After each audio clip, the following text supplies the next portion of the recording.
आपका सनातन आस्था के सबसे बड़े अमृत काल में। और हमारे साथ जनता जनार्दन है, जोरदार तालियां आपके लिए। मेरे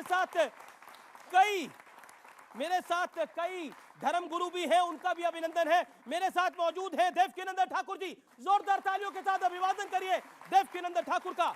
मेरे साथ मौजूद है स्वामी ऋत्वेश्वर जी महाराज, जोरदार तालियों से अभिनंदन करिए। मेरे साथ मौजूद है डॉक्टर सुधांशु त्रिवेदी, प्रखर वक्ता, जोरदार तालियों से उनका अभिनंदन करिए। मौलाना साजिद रशीदी, जाने माने मुस्लिम धर्म गुरु, जोरदार अभिनंदन उनका है। मेरे साथ मौजूद है शादाब चौहान, नेता पीस पार्टी के, उनका अभिनंदन है। जुनैद हारिस, मुस्लिम स्कॉलर, उनका अभिनंदन है। और जोरदार तालियां देश की जनता के लिए, देश की जनता जनार्दन के लिए।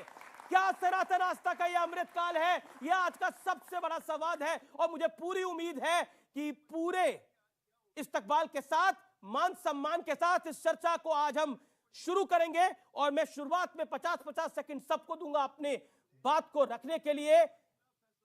2014 से शुरुआत देवकीनंदन ठाकुर जी आपसे करता हूं। साल 2014 से ऐसा माना जा रहा है कि देश के अंदर सनातन आस्था का यह अमृत काल जो शुरू हुआ वो लगातार चल रहा है। और इसके पीछे विरोधी कहते हैं कि नरेंद्र मोदी हैं, जो पक्ष वाले कहते हैं नरेंद्र मोदी हैं। बताइए, है क्या? नरेंद्र मोदी है, सिर्फ नरेंद्र मोदी। रीजन, यथा राजा तथा प्रजा। जिस देश का राजा जैसा होगा वैसी ही प्रजा होगी।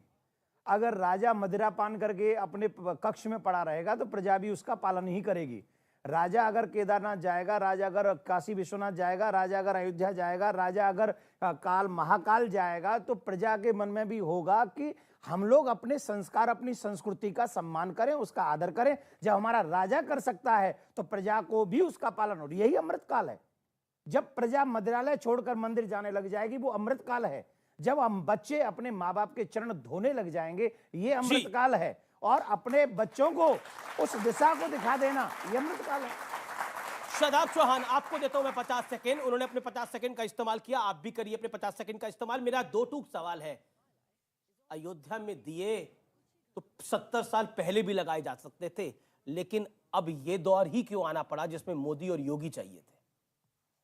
सनातन का अमृत काल वो नहीं हो सकता जहां बेटियों की इज्जत लूट ली जाए और उनको बचाने के लिए सरकारें शामिल हो जाएं।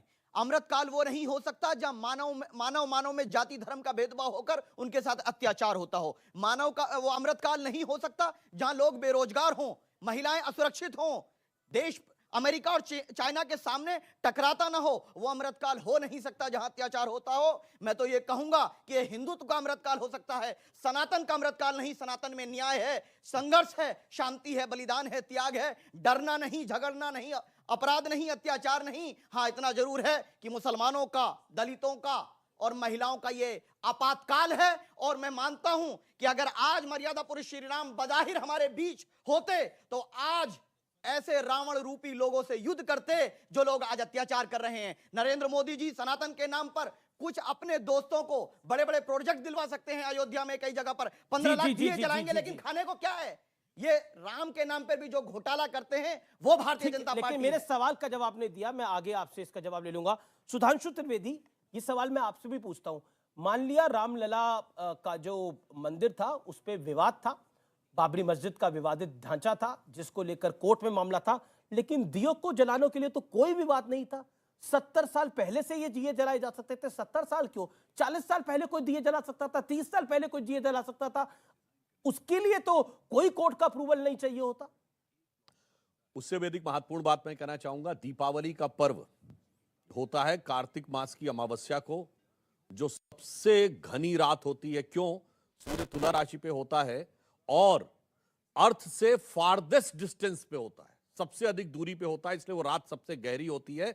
और उस रात को चुनौती देने के लिए सनातन का वह उद्घोष जो वेदों का है, असतो मां सद्गमय तमसो मां ज्योतिर्गमय मृत्योर मां मृतम गमय, दीप जलाकर हम उसको चुनौती देते हैं। इसलिए जब जब मानवता का स्वर्ण काल आएगा तो भारत और सनातन का स्वर्ण काल आएगा और तब तब यह दीप जलेंगे और जब बर्बर आतंक छा जाएगा तो दीप बुझ जाते हैं। जिसे अटल जी की कविता में मैं कहना चाहता हूं, दुनिया का इतिहास पूछता, रोम कहां यूनान कहां है, घर घर में शुभ अग्नि जगाता वह उन्नत ईरान कहां है, दीप बुझे पश्चिमी जगत के छाया जब बर्बर अंधियारा, तभी चीर कर तम की छाती चमका हिंदुस्तान हमारा। और वही चमक हमें दिखाई पड़ी। जी साजिद रशीदी, साजिद रशीदी, क्या आपको लगता है कि जो भारतीय संस्कृति है उसका भी ये अमृत काल है? क्योंकि भारतीय संस्कृति के अंदर हमने देखा बीते कई वर्षों के अंदर भारतीय संस्कृति परंपरा जिसका निर्वाह शायद होना चाहिए था वो 70 साल तक नहीं हो पाया। ये आपकी सोच है। भारत की जो संस्कृति है वो वसुधैव कुटुंबकम है, जी। हर एक को साथ लेकर चलने की है। पिछले सरकारों में जो कुछ हुआ है मैं उस पर नहीं जाना चाहता। मैं वर्तमान सरकार की बात करता हूं कि जो पिछला चला गया वो चला गया, उस पर बात करना फजूल है।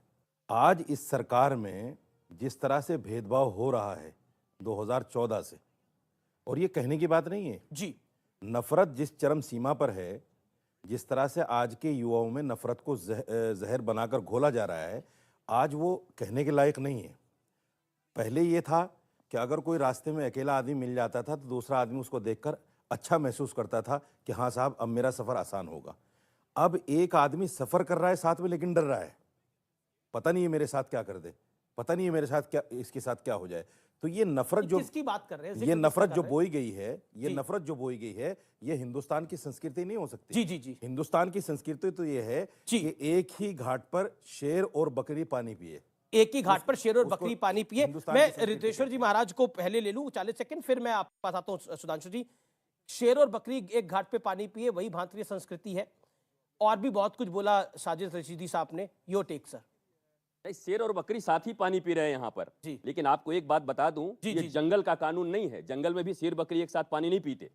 ये मानवता का कानून है, संविधान से यहाँ चलता है। तो बड़ी लॉजिकल बात करी, चलता है। बड़ी लॉजिकल आपने बात करी। मैं आऊंगा जुनैद हैरिस, ये जो एक लॉजिक दिया जा रहा था, शेर और बकरी साथ पानी पीने चाहिए, ये तो एक सही बात बोली स्वामी जी ने कि जंगल में भी शेर और बकरी तो साथ पानी नहीं पीते।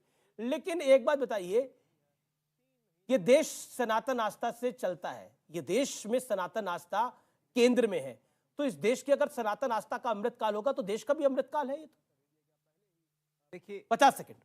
देखिए एक चीज़ मैं बताऊं कि ये हमारा जो मुल्क है, इस देश की सबसे बड़ी खुसूसियत अगर कोई कही जा सकती है तो ये है कि विभिन्न प्रकार की आस्थाएं, विभिन्न प्रकार की पूजा पद्धति इस मुल्क में पाई जाती है। और जाहिर सी बात है, जैसे इस मुल्क को हम कृषि प्रधान देश कह सकते हैं, वैसे ही हम धर्म प्रधान देश भी कह सकते हैं। अब जब ये धर्म प्रधान देश है तो सनातन में जो विश्वास रखते हैं ये उनके लिए भी आप कह सकते हैं कि बहुत अच्छी बात है। उसके अकॉर्डिंग ये मुल्क राष्ट्रीयता और मानवता की ओर आगे बढ़े और उसका ख्याल रखे, और जो दूसरी आस्थाएं हैं उनके लिए भी बिल्कुल ऐसे ही है।